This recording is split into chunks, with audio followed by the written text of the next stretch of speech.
Hello everyone, welcome to Tara IAS. Think IAS, think Tara. Na peru Vaishnavi and I welcome you all to the discussion of the Hindu analysis for 13th of September 2025. Let's start the discussion without any further delay. So వీడియోలోకి వెళ్ళే ముందు ఒక చిన్న announcement. మనం రీసెంట్గా Garuda geography mapping mastery కోర్స్ని launch చేసుకున్నాం. This is a static mapping course అనమాట. So basically this particular course will be dealt based on the previous year questions on world mapping, world static mapping series అనమాట ఇవి. So వీటిని continent wise, so basically different themes like political locations, mountains, straits, international boundaries, biospheres అన్ని డీటెయిల్డ్గా ఏదైతే మనకి static point of వ్యూలో important అవుతాయి అన్నిటిని డిస్కస్ చేస్తాం. అండ్ టిల్ నా ఏదైనా న్యూస్లో ఉంటే మనం డిస్కస్ చేస్తాము ఆ లొకేషన్స్ని కూడా. And after that it will be very very easy for you to understand the locations from the current affairs point of view once you are done with this course. So practice booklet అనేది ఇస్తాము with high resolution maps and 3 practice tests అనేవి ఉంటాయి after the end of the course. And if you want to enrol you can enrol at just ₹499. So Tara IAS వెబ్సైట్లో అయినా మీరు enrol అవ్వచ్చు, లేదా 6305955532 అనే నెంబర్కి కాల్ చేసి కూడా అడ్మిషన్ తీసుకోవచ్చు. So with this note let me start the video. So let us look at the first article. The RTI shift to a right to DNA information అని చెప్పేసి ఒక ఆర్టికల్ రాయడం జరిగింది. Let me move it aside. Let me explain it. Right to information అనేది మీకు GS paper number 2 గవర్నెన్స్లో and GS paper number 4 ఎథిక్స్లో కూడా మనకి ఇంపార్టెంట్ అవుతుందన్నమాట. సో రైట్ టు ఇన్ఫర్మేషన్ అనే ఈ చట్టం ఏదైతే ఉంటుందో దాని యొక్క ఒరిజినల్ ఫిలాసఫీ ఏంటి అని అంటే, the original philosophy is the rule of people. Okay, the rule of the people, by people and for the people. అంటే RTI will abide by the democratic ideals అని చెప్పొచ్చు. Rule of by the people, for the people and to the people ఏదైతే ఉందో, so this actually demonstrates what is so called as democracy. So ఈ democracy ఏదైతే ఉంటుందో this is a principle which is actually in line with the right to information act అనమాట. So therefore information ఏదైతే ఉంటుందో which is held by the government actually belongs to the public. ఎందుకు? The source of power of government is people. వాళ్ళు people ద్వారా elect అయిన వాళ్ళు కాబట్టి definitely whatever the information that the government has, unless if there is an extraordinary circumstance, so it needed to be delivered to the people, right? Government is the only custodian of that particular information. Okay, so right to information act అనేది it was designed based on the logic. Okay, అంటే ఏంటి? ఈ particular చట్టం ద్వారా what we can do, we can get access to the information. Basically the citizens can get access to the information except in the rare cases like national security from the government. So దీంట్లో right to information గురించి మనం మొత్తం deal చేయనప్పటికీ there is an important section called as section 8 clause 1 clause J. So ఈ particular సెక్షన్కి around ఈ article రాయడం జరిగిందనమాట.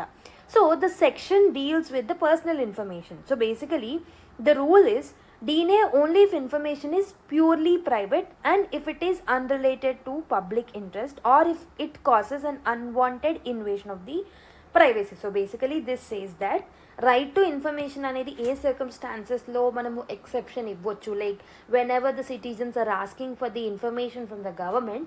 So in certain circumstances the information can be kept private and it can be denied to get access for the people. ఎలాంటి సిచ్యువేషన్స్లో? When if there is any invasion of privacy on the people, the privacy of the people. So if it is violating the public interest, sovereignty, integrity of the nation, and if it is creating any public disturbance, that particular right to information can be denied anamata. So unless ivanni jaragakapote, so right to information అనేది డీనే అవ్వకూడదు. And right to information అనే ఈ చట్టంలో మనకి public information officers ఉంటారు. So ఈ public information officers ఎవరైతే ఉన్నారో, so basically they are the one whether basically ఒక ఇన్ఫర్మేషన్, ఒక సెట్ ఆఫ్ ఇన్ఫర్మేషన్ని అది ప్రైవేట్ యాక్సెస్ ఇవ్వచ్చా, లైక్ పబ్లిక్ యాక్సెస్ ఇవ్వచ్చా, or is it a private information, or will it hamper the sovereignty of the nation అనేది decide చేసేది public information officers అనమాట. So there is an issue over here.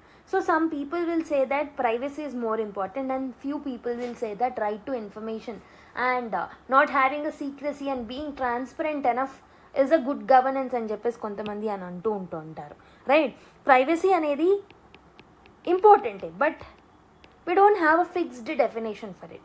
Okay, so even in the Puttaswamy judgement, so case Puttaswamy జడ్జిమెంట్లో right to ప్రైవసీని fundamental రైట్గా supreme court declare చేయడం జరిగింది. ఆ జడ్జిమెంట్లో కూడా we did not actually get a proper definition and court has told that ఈ particular privacy సంబంధించిన జడ్జిమెంట్ ఏదైతే ఉంటుందో, సో ఒక పర్టికులర్ డెఫినేషన్ ఇవ్వకుండా will deal this particular case on the case by case basis అని చెప్పేసి సుప్రీంకోర్టు కూడా అనడం జరిగింది. Okay, so government will often collect a lot of personal data in the routine governance. So governance అనేది perform చేయాలి అంటే governance need to it need to get access of the data and information. So దాంట్లో భాగంగా government ఏం చేస్తుంది, so lot of personal details of the people and సిటిజన్స్ని collect చేస్తూ ఉంటుంది అనమాట. So that they can have that is of the governance. For example మీ mark sheets కానివ్వండి, మీ పెన్షన్ డేటా కానివ్వండి, or else if there is any need of the signature, so signatures of the officers, ఇవన్నిటిని collect చేసుకుంటుంది for the ease of governance process. Okay, so basically these are not treated as of privacy violations, but if something is really violating the privacy, it should be denied both to the parliament and to the citizen. So let me explain it to you. So right to information లో భాగంగా so ఒక particular ఇన్ఫర్మేషన్ని మనము access ఇవ్వాలా వద్దా అనేది ఒక important ప్రిన్సిపల్తో మనం డిసైడ్ చేయొచ్చు. అదేంటి అని అంటే, ఒకవేళ మీరు ఆ ఇన్ఫర్మేషన్ని పార్లమెంట్కి యాక్సెసబుల్గా మార్చినట్టయితే, ఏదైతే ఇన్ఫర్మేషన్ని పార్లమెంట్గా మీరు యాక్సెస్గా మార్చారో that should be accessible to the citizen also. If it is not allowed by the parliamentarians or parliament, it should not be allowed for the citizens also. ఈ పర్టికులర్ టెక్నిక్ ఆర్ ఈ పర్టికులర్ మెథడాలజీని follow అవుతూ ఉంటారు. Okay, so but if something is really violating the sovereignty and if something is denied even to the parliament, that can be exempted from the right to information.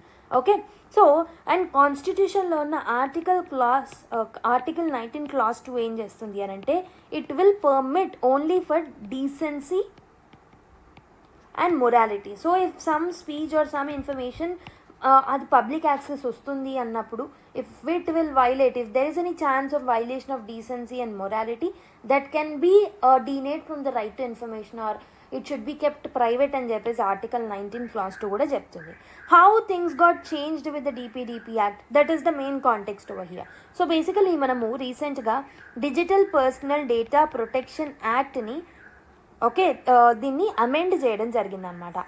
So ఈ డిపిడిపిఏ యాక్ట్ని amend చేయడం వల్ల it has a direct influence on section 8 class 1J of the right to information act అనమాట. So ఈ right to information యాక్ట్లో ఉన్న ఈ section 8 class 1J ఏదైతే ఉందో, so this has a very detailed number of words and explanation ఇందులో ఉన్నాయన్నమాట. But ఈ పర్టికులర్ అమెండ్మెంట్ వల్ల ఈ సెక్షన్లో ఉన్న important clauses and features and information ఏదైతే ఉంటుందో, it has been reduced to just 6 వర్డ్స్కి రెడ్యూస్ చేయడం జరిగింది. సో ఈ పర్టికులర్ అమెండ్మెంట్ వల్ల the result was a vague one. Basically ఈ సెక్షన్ అనేది వేగ్గా మారిపోయింది.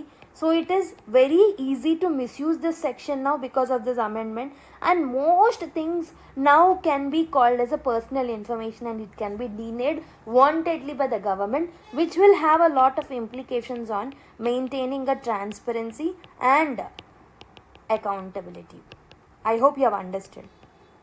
And also there are 2 new interpretations that can be possible because of the amendment of the DPDPA Act. ఏంటి ఆ interpretations? Let's try and understand that. So ఒకటి వచ్చేసి natural person interpretation. Okay, natural person interpretation అంటే ఏంటంటే, so ఇక్కడ person అనే ఈ పదం ఏదైతే ఉంటుందో, this can be misused and this can be normally treated as a individual human being. And there is another important thing that is given in DPDP act. DPDP డెఫినేషన్లో person యొక్క definition ఏంటంటే, it even includes companies, it even includes firms, it even includes associations and it even includes state. ఈ person అనే term ఏదైతే ఉంటుందో ఇది వేగ్గా ఉండడం వల్ల, సో డిపిడిపి యాక్ట్లో దీనికి ఇచ్చిన లీనియన్సీ వల్ల, సో ఈ పర్సన్కి సంబంధించిన ప్రైవసీని మిస్యూజ్ చేసుకొని, so government may deny information of the companies or public sector units, firms, associations and even the government institutions also. దాని యొక్క ఇన్స్టిట్యూషన్స్ యొక్క ఇన్ఫర్మేషన్ కూడా బయట పెట్టకపోవచ్చు బై టెలింగ్ దట్ డిపిడిపి యాక్ట్లో మాకు ప్రొటెక్షన్ ఉంది అని చెప్పి. ఓకే, ఈ విధంగా వాళ్ళు డిపిడిపి అమెండ్మెంట్ యాక్ట్ని మిస్యూజ్ చేసుకునే అవకాశాలు అనేవి ఉన్నాయని చెప్పేసి the writer his having the opinion అనమాట.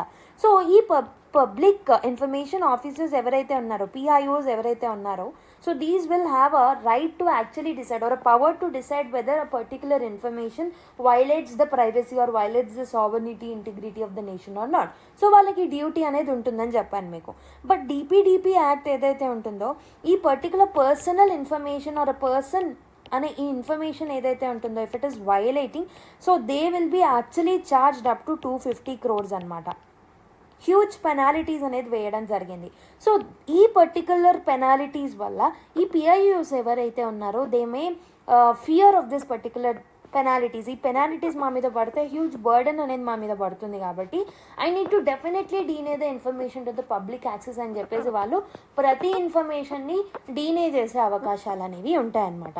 బికాజ్ ఒకవేళ if it violates any important thing or if it violates the sovereignty or unity of the country, definitely they'll be charged with 250 crores according to the recent amendment of DPDP Act.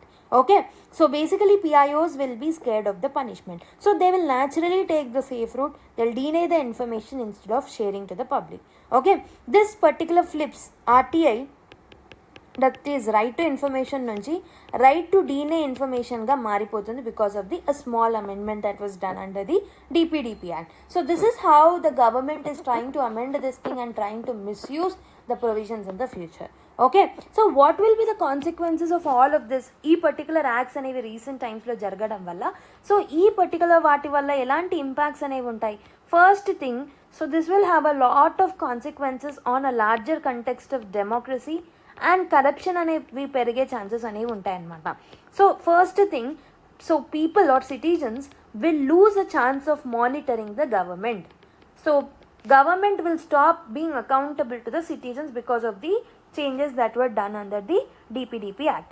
So the citizens ఏంటి అని అంటే, they are not getting information, access to information కాబట్టి, so they will not have a chance to expose the corruption that is happening or any misuse of anything or a public resources that are happening.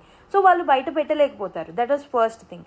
And second thing, essential డాక్యుమెంట్స్ని deny చేయడం వల్ల, or else if any citizen, if I go and ask for any essential documents so that I can keep out some important information to the public, so ఆ essential డాక్యుమెంట్స్ని నాకు deny చేయొచ్చు.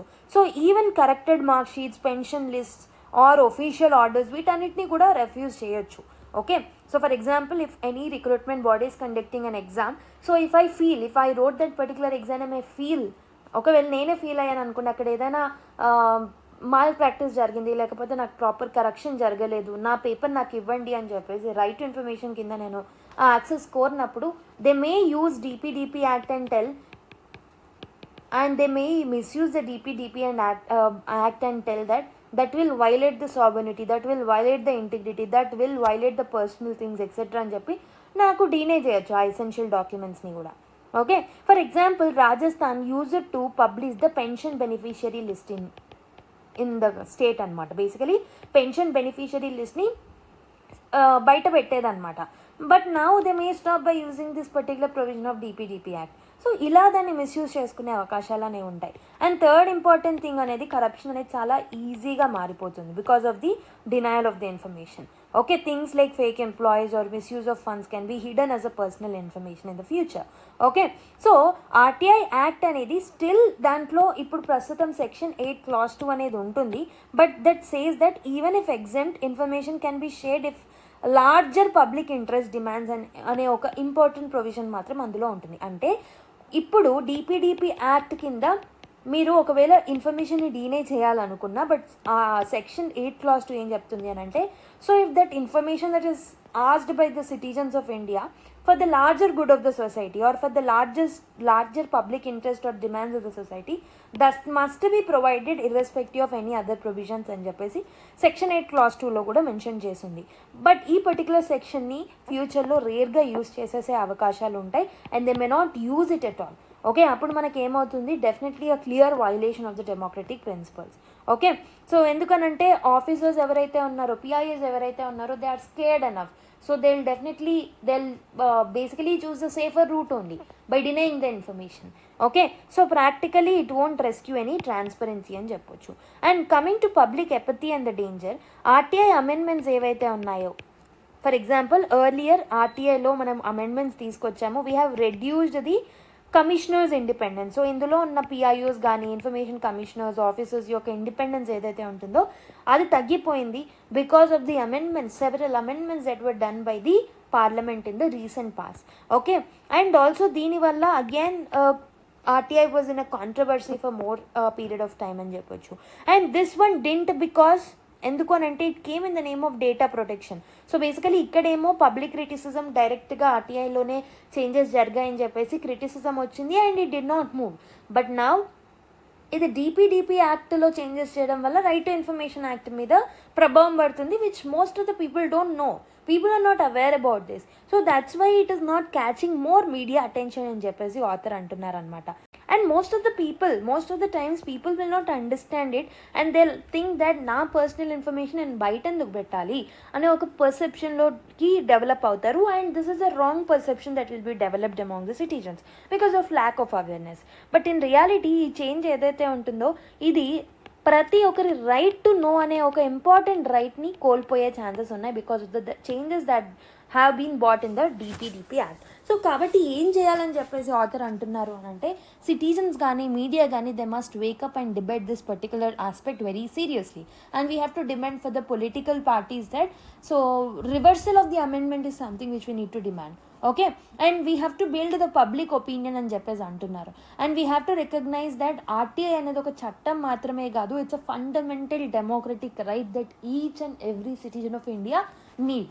Okay, and ఒకవేళ ఈ citizens మాత్రం సైలెంట్గా ఉంటే they risk losing their freedom and democracy అని ఆథర్ వార్న్ చేస్తున్నారు. ట్రాన్స్పరెన్సీ అనేది it's like an oxygen to democracy. So కాబట్టి అది లేకుండా కరప్షన్ అనేది ఈజీగా థ్రైవ్ అవుతుంది and accountability will definitely die. Okay, కాబట్టి ఒక కలెక్టివ్ పుష్ బ్యాక్ అనేది అవసరం which can protect RTI's original spirit. This is the meaning of or the basic important thing that the author or the writer want to highlight in this article. I hope మీకు అర్థమైందని అనుకుంటున్నాను. Next article చూద్దాం. Property rights, tribals and the gender parity gap అని ఒక article రావడం జరిగింది.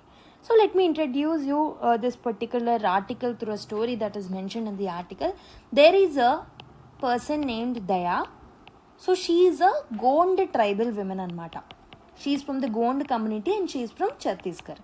Okay, so she was one of the 6 children of her parents. So basically 5 sons unnaru and 1 daughter unnaru, and the one daughter, the only daughter is Daya for her parents. Okay, so her heirs evaraithe unnaro they claimed equal share in her father's ancestral properties and the trial court. So basically enti anante, so she need to get the ancestral property like sons get. But basically ఈ particular issue అనేది కోర్ట్కి వెళ్ళినప్పుడు, the trial కోర్ట్కి వెళ్ళినప్పుడు, and trial court is the first appellate court. So and trial court and first appellate కోర్ట్కి వెళ్ళినప్పుడు, so the trial కోర్ట్కి వెళ్ళారు first, దాని తర్వాత అప్పీల్ అయ్యి ఫస్ట్ అప్పలేట్ కోర్ట్కి వెళ్ళారు. ఈ 2 కోర్ట్స్లో ఏంటి అని అంటే what they have got the judgement is, so ఈ పర్టికులర్ గోండ్ కస్టమ్ ఏదైతే ఉంటుందో that will not allow women property rights. కాబట్టి you can be denied the access of the property అని చెప్పేసి, యాన్సిస్ట్రల్ ప్రాపర్టీ అని చెప్పేసి దయాకి అగేన్స్ట్గా జడ్జిమెంట్ రావడం జరిగింది. And this was further appealed to the high court of that particular state, Chhattisgarh. So Chhattisgarh like బేసిక్గా హైకోర్ట్కి వెళ్ళినప్పుడు so they gave equal share. The judgement was they wanted equal share even for this particular girl child. So బేసిక్గా high court ఏం చెప్పింది అని అంటే, so denying women rights under the custom is about deepening the discrimination అని చెప్పేసి judgement ఇవ్వడం జరిగిందనమాట. Okay, so basically ఏదైతే గోండ్ లా ఉందో దాంట్లో మీరు విమెన్కి యాక్సెస్ ఇవ్వద్దు యాన్సిస్ట్రల్ ప్రాపర్టీలోనే గోండ్ లా ఏదైతే ఉంటుందో this is against right to equality అని చెప్పేసి అక్కడ హైకోర్ట్ చెప్పడం జరిగింది. అండ్ ఈవెన్ సుప్రీంకోర్ట్కి అపీల్ చేసుకున్నప్పుడు supreme court has upheld gender equality in this particular case. So that is where this is in the news అనమాట. Okay, why is this issue important? Indigenous యొక్క people rights ఎవరైతే ఉన్నారో so they are in definitely focus, they should be focused and also రీసెంట్గా మనం August 9th రోజు international day of indigenous people కూడా celebrate చేసుకున్నాం. And also now Supreme court has given a judgement that they need to give the equal access of the ancestral property even to the girl child, and this makes the question of tribal women's property especially very very relevant for our exam. Okay, so earlier precedents మీరు చూసుకున్నట్టయితే Madhu Kishwar versus state of Bihar అనే కేసులో 1996లో ఈ కేసు అనేది జరిగింది. So there was a petition against the exclusion of tribal women from inheritance, same Daya కేసులానే. సో సుప్రీంకోర్టు మెజారిటీ డెసిషన్ ఏమి ఇచ్చింది అని అంటే ఈ పర్టికులర్ కేసులో, సో బేసికలీ ఒకవేళ మేము మీ చట్టాన్ని మారిస్తే, మీ ట్రైబల్ లాని మేము మారిస్తే that will create some chaos in the law అని చెప్పేసి, so it has upheld the inequality also, which is in contrast with the recent judgements that the supreme court has given. So 2022లో మనకి Prabha Minz case. So this was a case that took place in Jharkhand high court 2022లో. So the Jharkhand high court has held that Oraon కమ్యూనిటీకి సంబంధించిన women ఎవరైతే ఉన్నారో they have inheritance rights and also they as defendant failed to prove contrary custom. So inequality అనేది ఉండొద్దు, ancestral ప్రాపర్టీలో లేడీస్కి కూడా అంటే విమెన్కి కూడా ఈక్వల్ రైట్స్ ఉంటాయని చెప్పేసి ఈ కేసులో చెప్పారు. And not only this case, and there was another case, Kamala Neti case. So Kamala Neti కేసులో for the first time there was a big step towards affirming tribal women's property right అనమాట. సో అంటే ఎర్లియర్ ఇచ్చిన జడ్జిమెంట్స్కి ఇప్పుడు ఇచ్చిన జడ్జిమెంట్స్కి it was evolving in nature. Okay, people got to know about their rights, people got to know about their freedom of getting ancestral property etc. So because of that even judicial ప్రొనౌన్స్మెంట్స్లో కూడా మనము lot of changes అనేవి చూస్తున్నాం అనమాట. So tribals ఏంటి అని అంటే scheduled ఏరియాస్లో ఎవరైతే ఉన్నారో ఆ tribals they will be governed by some customary laws, especially వాళ్ళకంటూ పర్సనల్ లాస్ లైక్ మ్యారేజ్కి సంబంధించి, సక్సెషన్కి సంబంధించి, అడాప్షన్కి సంబంధించి వాళ్ళకంటూ వాళ్ళ ఓన్ కస్టమరీ లాస్ అనేవి ఉంటాయి అన్నమాట. So the ground reality is women are the one who contribute more to the farming than men in these particular tribal groups. Yet ఇలాంటి కస్టమరీ లాస్లో మాత్రం విమెన్కి అగేన్స్ట్గానే the provisions are there, especially the 5 important schedule area states like Chhattisgarh, Jharkhand, Odisha, Bihar etcetera.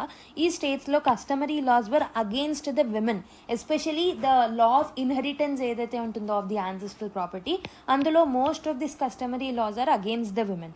And if you look at the agriculture census data 2015-16 data ప్రకారం చూసుకుంటే only 16.7% of the ST ఉమెన్కి own land అనేది ఉందన్నమాట. And men are occupying almost 83% of the land that the particular place is having. So కాబట్టి వాళ్ళు ఏం చెప్తున్నారు బేసిక్గా, what are they telling by denying the access to women అని అంటే ల్యాండ్ అనేది it's a communitarian one. Okay, ఇది ఒక ఇండివిజువల్కి సంబంధించి కాదు, ఓకే, ఇది ఒక కమ్యూనిటీకి సంబంధించిన ప్రాపర్టీ అని చెప్పేసి వాళ్ళు అంటూ ఉంటారు.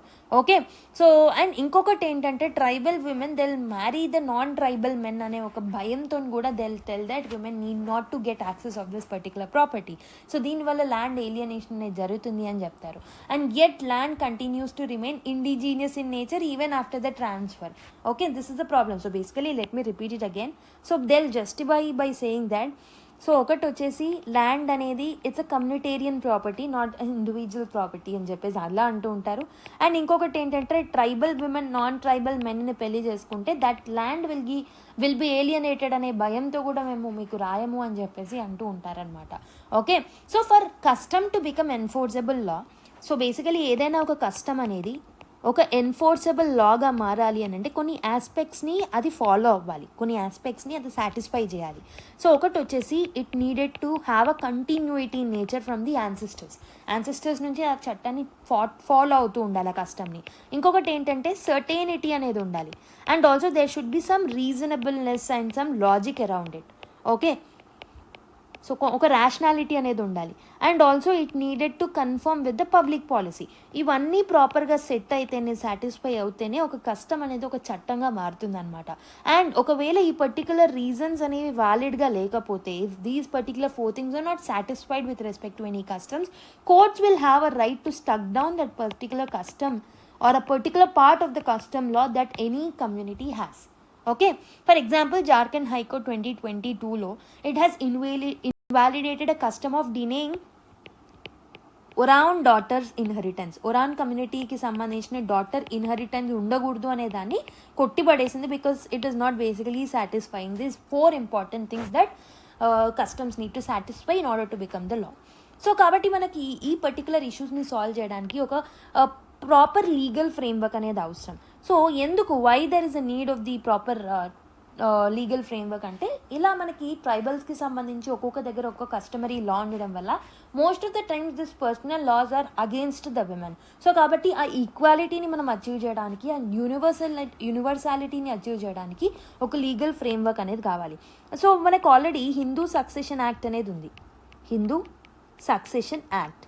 సో ఇది మనం 2005లోనే తీసుకొచ్చాం.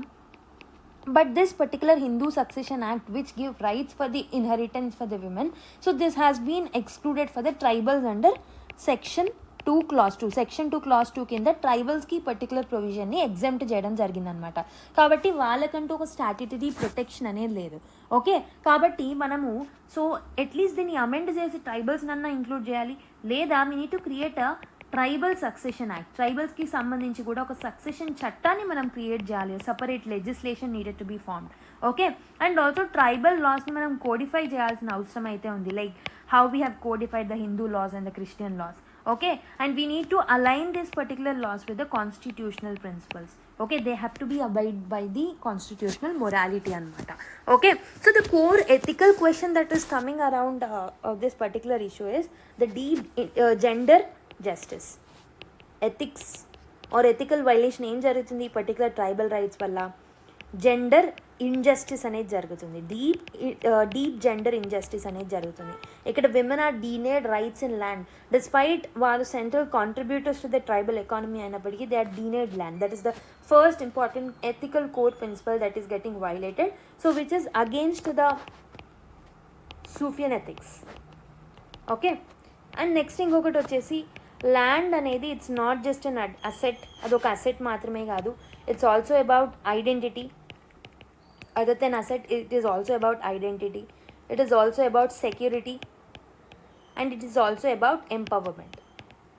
ఓకే, సో కాబట్టి ఈ పర్టికులర్ అన్నిటినీ మనము విమెన్లో అచీవ్ చేయాలి అని అంటే, ట్రైబల్ విమెన్కి మనం అచీవ్మెంట్ ఇవ్వాలి అని అంటే, definitely they should not be in a disadvantage the state.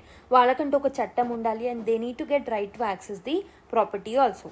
If you look at the broader democratic angle around this particular issue, so this particular thing that is happening is now against the Article 14 of the Constitution, which speaks about right to equality. Okay, and Article 21 ki kuda against, enduku anante right to dignified life is something can be formed because of the ancestral property or a land access to the women, so they can live a dignified life. Because నేను ఏం చెప్పాను, ఐడెంటిటీని అని, సెక్యూరిటీని, ఎంపవర్మెంట్ని ఇస్తుంది ఒక land అనేది and ఒక property అనేది. కాబట్టి ఆర్టికల్ 21 కింద women need to get, because they have a right to be having a dignified life. Okay, so I hope you have understood. So ఈ పర్టికులర్ డిబేట్ అనేది it's not just about tradition versus modernity, but it is also about discrimination versus equality. Okay, so I hope you have understood this article. Now let's go to another one. So let's look at next article. Scam space అని ఒక article రావడం జరిగింది. So రీసెంట్గా ఏమైంది అని అంటే, హైదరాబాద్లో ఒక రిటైర్డ్ డాక్టర్ ఎవరైతే ఉన్నారో, he got cheated because of the deep fake video. So there was a deep fake video that was out. So ఈ పర్టికులర్ డీప్ ఫేక్ వీడియోలో ఫినాన్స్ మినిస్టర్ గారు ఉన్నారు. She was endorsing upon the fake investment. Okay, so basically this is not a real video, this is basically AI నుంచి create చేసిన ఒక deep fake video అనమాట. So ఈ particular వీడియోని చూసి ఒక డాక్టర్, ఒక రిటైర్డ్ డాక్టర్, సో దీంట్లో ఇన్వెస్ట్ చేయడం జరిగింది. బికాస్ ఆఫ్ దాట్ 20 lakh రూపీస్ని నష్టపోవడం జరిగిందనమాట. సో ఇది ఒక ఈ పర్టికులర్ ఇష్యూ మాత్రమే కాదు, ఇట్స్ ఎ వైడర్ ఇష్యూ. ఎందుకనంటే ఇలాంటి సిమిలర్ స్కామ్స్ అనేది so with even other public figures వల్ల జరిగిన కొన్ని ఇంపార్టెంట్ డీప్ ఫేక్ వీడియోస్ వల్ల, ఎస్పెషలీ క్రిప్టో ఫ్రాడ్స్లో చాలామంది ఇన్వెస్ట్ చేస్తూ నష్టపోవడం జరుగుతుంది రీసెంట్ టైమ్స్లో. అసలు ఎందుకు ఇలాంటి స్కామ్స్ జరుగుతూ ఉంటాయి, వై దీ స్కామ్స్ అక్కర్స్ అని అంటే, the first reason can be digital literacy అనేది ప్రాపర్గా ఉండదు. So lack of digital literacy is the first reason. So చాలామంది స్మార్ట్ ఫోన్ యూజర్స్ ఎవరైతే ఉన్నారో, they cannot identify what is the real thing or what is the manipulated thing. That is the first problem. And also second one is greed psychology. Greed psychology is another problem. So basically people are promised with quick profits. వాళ్ళకి క్విక్గా profits ఇస్తామని చెప్పేసి, లేకపోతే మీ ఇందులో invest చేస్తే వెంటనే మీ అమౌంట్ని double చేయొచ్చు అని, అలా ఒక గ్రీడ్ సైకాలజీ అనేది డెవలప్ అవుతుంది. And also some times they will have that fake proofs. Okay, so gain చేసాము అనే ఫేక్ ప్రూఫ్స్ని కూడా చూపించి ఆ గ్రీడ్ సైకాలజీ అండ్ ఆ మెంటాలిటీని అట్రాక్ట్ చేస్తారనమాట. And there are regulatory gaps that are out there. Okay, so crypto currency ఏదైతే ఉంటుందో it is not just clearly defined as securities in India or globally, but fraudsters ఎవరైతే ఉన్నారో they are exploiting the loop holes that are there. Regulation gaps ఉన్నాయి కాబట్టి they are misusing this particular gaps to fulfil their own ideology. And ఇంకొకటి ఏంటంటే cross border networks ఉన్నాయి ఈ particular స్కామ్స్కి సంబంధించి. So ఏంటంటే స్కామర్స్ ఎవరైతే ఉన్నారో they are not only Indians, they are hosted from outward and abroad also. Okay, so multiple wallets ద్వారా వాళ్ళు ఆపరేట్ చేస్తూ ఉంటారు, that will vanish overnight. Okay, and ఇంకొకటి ఏంటంటే AI deep fakes is another important thing because of these things are happening. Okay, ఒక new sophisticated deception tools రావడం వల్ల they are misusing these particular tools to do these kind of scams అనమాట. So basically ప్రస్తుతం ఏంటి అని అంటే, so first problem that we have identified is digital literacy లేకపోవడం లేదా అవేర్నెస్ లేకపోవడం. People realise scam only after the blocked withdrawals. Okay, so and another ఇంకొకటి ఏంటంటే మన దగ్గర ప్రాపర్ పబ్లిక్ క్యాంపెయిన్స్ అనేవి కూడా లేవు. That is another important issue. Okay, public campaigns అనేవి కూడా లేదా పబ్లిక్ అవేర్నెస్ కూడా ల్యాకింగ్ అనమాట on this issue. And also police capacity కూడా లేదు.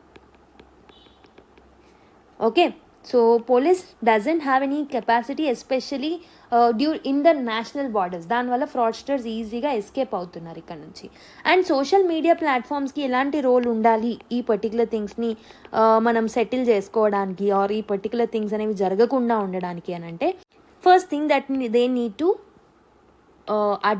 ఇష్యూ అడ్వైజరీస్ని ఈజీగా ఇష్యూ చేయాలి. And they have to provide report buttons or reporting టూల్స్ని ఈజీగా అవైలబుల్గా మార్చాలి పబ్లిక్కి. అండ్ కంప్లైంట్స్ రిసీవ్ చేసుకున్న తర్వాత they have to remove the content easily. Okay, ఈజీగా they need to remove the content. కానీ ప్రాబ్లమ్స్ ఏంటంటే ఈ పర్టికులర్ థింగ్స్ చేయడానికి కూడా దెర్ ఆర్ ఫ్యూ ప్రాబ్లమ్స్. ఏంటి అని అంటే, ఫ్రాడ్లెంట్ కంటెంట్ ఏదైతే ఉంటుందో that circulates long enough to trap the victims. చాలా లాంగ్ సర్క్యులేట్ అవుతూ ఉంటుంది and most of the times content is not being removed. And also manual review ఏదైతే ఉంటుందో it is very very slow. And AI moderation కూడా చాలా స్లోగా ఉంది with respect to this particular identification of the fraudulent content. Okay, and also platforms ఏంటి అని అంటే they are preferring user engagement. అంటే ఏంటి యూజర్ ఎంగేజ్మెంట్? యూజర్స్ చూసి వాళ్ళు ఇన్ఫార్మ్ చేయాలనుకుంటున్నారు కానీ they are not monitoring the thing అనమాట. Because they have a profit motive. వాళ్ళు మానిటర్ చేస్తే ఎక్కువ ఖర్చు అవుతుంది కాబట్టి they want user engagement rather than having a monitoring of this particular mechanism. So దీనివల్లే మనకి డీప్ ఫేక్ స్కామ్స్ అనేవి జరుగుతున్నాయి. సో బేసికలీ ఈ లూప్ హోల్స్ అండ్ గ్యాప్స్ వల్లనే the fraudulence and the scammers are misusing the greedy nature of the people and they are getting attracted to these kind of scams. Easy money ki attract avvotunnaru. So what needed to be done? Oka 3 important steps ni ikkada provide cheyadam jarigindi manaki. So what are the important 3 areas where we have to focus to tackle this issue anante, first thing government regulation needed to be done. So government em cheyali, basically registration lo, disclosure of information lo and మిగతా వాటిలలో proper స్టాండర్డ్స్ని define చేయాలన్నమాట. And also cross border coordination is very very important. We have to cooperate with other countries police and law enforcement agencies and we have to close the legal grey areas that are out there. Okay, so basically క్రిప్టోకి సంబంధించి proper regulations లేవు. ఆ grey areas ఏవైతే ఉన్నాయో వాటిని మనం focus చేసి we need to tackle that particular areas. And second important thing is public policy needed to be bought on digital literacy. Digital లిటరసీకి సంబంధించి ఒక పబ్లిక్ పాలసీని తీసుకురావాలి. అంటే like for example civic literacy లాంటి వాటిని మనం ట్రీట్ చేయడం very very important. And we have to embed this particular digital literacy in education. ఎడ్యుకేషన్లో దీన్ని మనం ఇంక్లూడ్ చేయాలి. అండ్ ఆల్సో అవేర్నెస్ అనేది ఎప్పుడూ ఒకప్పుడులాగా కాకుండా ఆర్ రియాక్టివ్ అవేర్నెస్ కాకుండా ఒక ప్రోయాక్టివ్ అవేర్నెస్ క్యాంపెయిన్స్ని తీసుకురావడం very very important. It should not be event based. Okay, they need to be continuous. And third important thing is platform or social media platform ఏదైతే ఉంటుందో it has to be responsible enough to handle this issue. Okay, proactive removal of fraudulent content is very very important. Okay, so user complaints ఇచ్చేంత వరకు wait చేయకుండా they need to monitor అనమాట. స్కామ్స్ని ఒక structural వల్నరబిలిటీగా చూడాలి, ఒక profit మోటివ్గా చూడకూడదు. So the underline message from this article ఏంటంటే సిస్టమిక్ ఫిక్సెస్ లేకుండా ఈ స్కామ్స్ని మనం ట్రీట్ చేయడం very very it's a very big task అని చెప్పొచ్చు. And that will create a financial loss not only to a person but GDP contribution అనేది కూడా పోతుంది ఫర్ ద కంట్రీ, హోల్ నేషన్ని ఇంపాక్ట్ చేస్తుంది.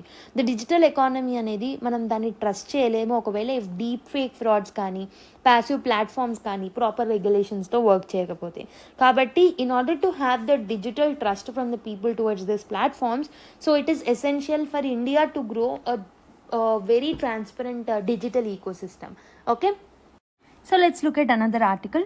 Trump's tariff heat scars garment units అని ఒక article రావడం జరిగింది. జస్ట్ ఇక్కడ మనకు సమరీ మాత్రం or gist of the article is something which is important, more than that is not required.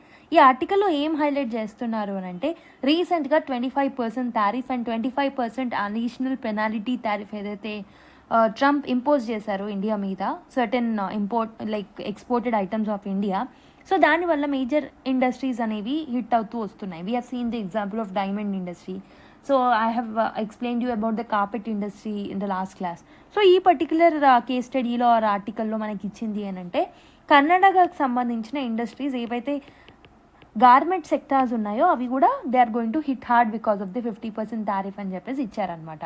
Particularly the garment sector. Karnataka ఏంటంటే it accounts for almost 20% of the total garment exports. ఇక్కడ మనకి there are garment hubs like Bengaluru, Bellary. Okay, Ballari తర్వాత మాండ్యాలో కూడా మనకి garment industries అనేవి ఉంటాయి అన్నమాట. So these are actually struggling as readymade garments ఏవైతే ఉన్నాయో. So basically that has faced around 10% duty. So 10% duty ఉండేది ఇంతకుముందు గార్మెంట్స్ మీద. బట్ నౌ విత్ అడిషనల్ 50%, 60% టారిఫ్స్ని వాళ్ళు ఫేస్ చేస్తున్నారు. And this has almost become uncompetitive in the US market. ఈ shock ఏదైతే ఉంటుందో this is especially affecting the MSME sector or MSMEs. Okay, so ఈ పర్టికులర్ గార్మెంట్ ఇండస్ట్రీలో MSMEs are the one who are dominating అనమాట. And also more than 60 lakh people are employed in this particular sector and they are going to hit hard. Already ఈ particular people ఏంటి అని అంటే domestic cost వల్ల global competitions వల్ల already they are facing few losses. But now because of this additional tariff and because of the shrinking demand definitely they will face more problem అనమాట. Okay, and most of ఇక్కడ ఈ particular decision తర్వాత payments delay అవుతున్నాయి and these people are getting in lot of stress and 60 lakh people are getting affected because of the decision that is taken by the Trump anamata. Okay, and not only this, gems and jewelry, leather goods, engineering goods, electronics, auto components, aluminium extrusion, coffee, silk, spices and even traditional craft exports like Channapatna toys evaithe unnayo ivanni kuda effect avutunnayi Karnatakalo. Okay, because of the tariffs that are imposed by the Trump. I hope you have understood. And India need to face the competition from certain other countries like Bangladesh and Vietnam, Mexico ఇవన్నీ compete చేస్తాయి and India will be becoming the uncompetitive one in the US market. That will cause a huge loss to them. Okay, so I've picked up this particular article especially for the awareness point of view. Okay, more than the UPSC context, this is a very important awareness point of view related article. So మీరు హైదరాబాద్లో ఎర్రగడ్డ అనే place మనందరికీ తెలిసిందే. So మనం ఒక laughter కోసం కానీ జోక్లో భాగంగా కానీ ఎర్రగడ్డకు పంపిస్తా నిన్ను అన్నట్టు వాడుతూ ఉంటాం. But do you know this particular place ఏదైతే ఉంటుందో ఇన్ ఎర్రగడ్డ, that is institution of mental health ఏదైతే ఉందో, so this is the place of social justice. Because ఎవరైతే ఈ మెంటల్ హెల్త్ క్రైసిస్ని ఫేస్ చేస్తున్నారో వాళ్ళందరినీ ట్రీట్ చేస్తున్నారు ఇక్కడ. Okay, so next time don't use this particular thing as a point of laughter or a point of joke or comedy on other person. Okay, so this is a point that I wanted to give earlier. So first ఇది నేను చెప్దాం అనుకున్నా, then let me get into the article. So మీరు బేసిక్గా if you walk through the noisy market lanes of Erragadda in Hyderabad, so ikkada entante pushcart vendors untaru, they'll shout the prices of bananas, apples, greens, many more, and then take a quiet left turn from there, you'll suddenly land in a completely different world. అక్కడే మనకు ఒక 40-acre campus అనేది ఉంటుంది, that very few people will notice. So but it is just silently carrying the weight of mental health for over a century. అదే మనకి institute of mental health. ఇదొక hospital మాత్రమే కాదు, it's a help line for more people, many people who are facing this mental health crisis. So ఇక్కడ మనకు ఒక important case study mention చేశారు. 12 years ago Ravi అనే ఒక అబ్బాయి హూ స్టేస్ ఇన్ కామారెడ్డి, అతని యొక్క మదర్ ఎవరైతే ఉన్నారో she has suffered a head injury. So కిచెన్లో స్లిప్ అవ్వడం వల్ల లోకల్ డాక్టర్స్ ఏం చెప్పారు అని అంటే, take that particular person to institution of mental health which is there in Erragadda. So ఆ place he hadn't even heard of back then. So అప్పటి నుంచి రవి ఆల్మోస్ట్ కామారెడ్డి నుంచి హైదరాబాద్కి 100 kilometers ట్రావెల్ చేసేవారు to make his mother get treated well. Okay, his mother now is recognizing IMH as her anchor. So ఎందుకనంటే ఇక్కడ medicines ఫ్రీగా ఉంటాయి, doctors are very kind over here at this particular place. But not all stories are very smooth. A patient from Nizamabad got admitted that he often stops medicine at home because people in the village ఏంటంటే they are having that stigma towards that particular person. So definitely psychiatrist దగ్గరికి వెళ్తున్నారు, they are getting treated for the mental health crisis annappudu there is a lot of stigma associated, especially in the rural areas and the local areas other than cities. Okay, so dani valla kontamandi they are facing the mental health crisis, and the society stigma edaithe untundo it is enhancing the mental health crisis. So my important another lesson that I wanted to tell you people and ask you people, that ఎవరైనా mental health crisis ni face చేస్తే show some compassion and empathy towards them rather than showing a stigma kind of behavior against them. So this is my sincere request to all of you. As a civil servant, definitely you need to have that responsibility to tackle with the people in a polite way. Okay, and emotional intelligence is another very important thing and asset that each and every individual need to carry, especially as a civil servant or a future civil servants. You people need to carry that emotional intelligence, compassion and empathy with you. Okay, so ఈ particular institution ఏదైతే ఉంటుందో it is not just about the health care, it's not only about treating patients. Sometimes you will see people in prison clothes, sometimes escorted by the policemen. So sometimes people are waiting for the psychiatristic evaluation in this particular place. So this shows that how ఈ particular institute ఏదైతే ఉంటుందో this is silently handling and shouldering the justice system. But ఈ recent టైమ్స్లో we have scene something called as a crisis. Telangana formation day రోజు స్వీట్స్ని distribute చేశారు inside this particular institute to all the patients. Almost ఈ particular స్వీట్స్ని distribute చేసిన తర్వాత 70 patients ఎవరైతే ఉన్నారో they got affected because of the food poisoning. And also one long term inmate died also. Okay, ఈ particular కేసులో దీనివల్ల lot of enquiries, transfers and cancellation the food contract was actually been talked about. Yet ఈ particular hospital అనేది it bounced back and it is reflecting this resilience. Okay, దీనికి ఒక 100-year-old legacy అనేది కూడా ఉంది. ఈ పర్టికులర్ హాస్పిటల్ ఏదైతే ఉంటుందో it traces its history back to 1907. Okay, so Nizam rule టైంలో దీన్ని సెటప్ చేశారు. Okay, so by 1908 it was shifted to Erragadda. So ఇనీషియల్గా ఏంటంటే మహారాష్ట్రలో ఉన్న జాల్నా ప్రాంతంలో సెటప్ చేశారు and then it got shifted to Erragadda. Okay, so basically on land initially it was leased from the royal air ఫోర్స్కి ఇచ్చిన ల్యాండ్ అని దాని తర్వాత దీనికి షిఫ్ట్ చేయడం జరిగిందనమాట. ఓకే, బేసికలీ ఈ పర్టికులర్ ఏరియా ఏంటంటే this was taken over by the GHMC and forest department. But the core 40 acres remain అనేది బేసికలీ 40 acres ఏదైతే ఉంటుందో that is remained by this particular institute. So you don't need to remember this points, just ఇది ఒక awareness point of వ్యూలోనే నేను చెప్తున్నాను. ఇక్కడ almost OPD patients of 400 to 500 per day వస్తూ ఉంటారంట, ఈ ఆర్టికల్లో మెన్షన్ చేసింది. And also inpatient beds almost 600 people are there. De addiction wards కూడా ఉంటాయి. Okay, new day treatment centres కూడా ఉంటాయి. డాక్టర్స్ ఉంటారు, ప్రొఫెసర్స్ ఉంటారు, అసిస్టెంట్ ప్రొఫెసర్స్ ఉంటారు, పీజీ స్టూడెంట్స్ ఉంటారు, they'll work here. Okay, so even families from Karnataka and Maharashtra will also travel here. Okay, ఇక్కడ ఈ పర్టికులర్ ఇన్స్టిట్యూట్ యొక్క ఇంపార్టెన్స్ని తెలుసుకొని వాళ్ళు ఇక్కడ వరకు ట్రావెల్ చేసుకొని దే విల్ గెట్ ట్రీటెడ్ అనమాట. Okay, so new multi functional బ్లాక్ని కూడా కన్స్ట్రక్ట్ చేయడం జరిగింది రీసెంట్గా. So because they need to come up with the new equipment and all, and many families are getting treated over here because of the compassionate nature of the doctors and because of this professional knowledge that they carry. And also there is a rise in demand after COVID-19 in this particular institute. ఈ pandemic ఏదైతే ఉంటుందో, mental health అనే ఈ topic ఏదైతే ఉంటుందో, so it came in to a lot of discussion and people started feeling anxiety, depression, and because of the substance abuse that they are facing, many people demanded a proper treatment for the mental health crisis that they are facing. So kabatti infrastructure ఏదైతే ఉంటుందో, especially the awareness and the infrastructure got improved post COVID-19. Okay, so but ఏంటంటే 30-40% patients don't return for the follow ups. That is the problem that we are facing. So first time వచ్చిన వాళ్ళు 30-40% patients మళ్ళీ రావట్లేదు అనమాట తిరిగి, ఎందుకంటే the stigma is very very worse. So that is the thing that I wanted to discuss this with you.